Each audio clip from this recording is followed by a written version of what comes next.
সাভার নেরিকুত্তা যেগুলো আছে অ্যাকচুয়ালি এদের জন্য খুব ভয়ঙ্কর একটা পরিস্থিতির সম্মুখীন হতে হয়। এখানে প্রচণ্ড কুকুরের ব্যাপার।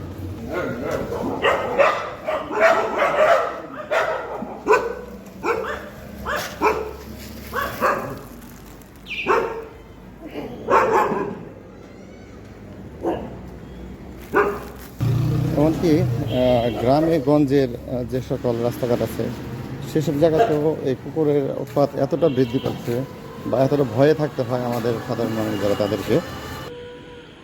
এখন রাত বাজে 12টা, এরকম চলতেই থাকে। দেখেন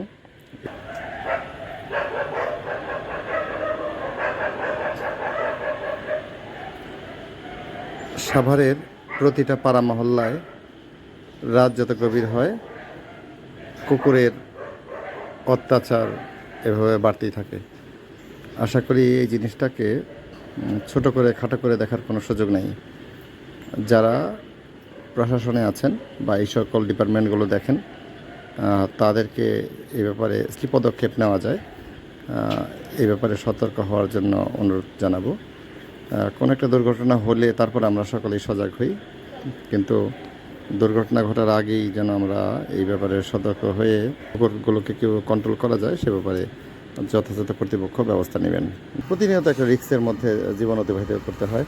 আশা করি প্রশাসনিক যেসব সংস্থা আছে এসব ব্যাপারে আশা করি তারা একটু সজাগ হবেন এবং জননিরাপত্তা যেন এখানে নিশ্চিত করা যায় সে ব্যাপারে পদক্ষেপ গ্রহণ করবেন। ধন্যবাদ। আসসালামু আলাইকুম।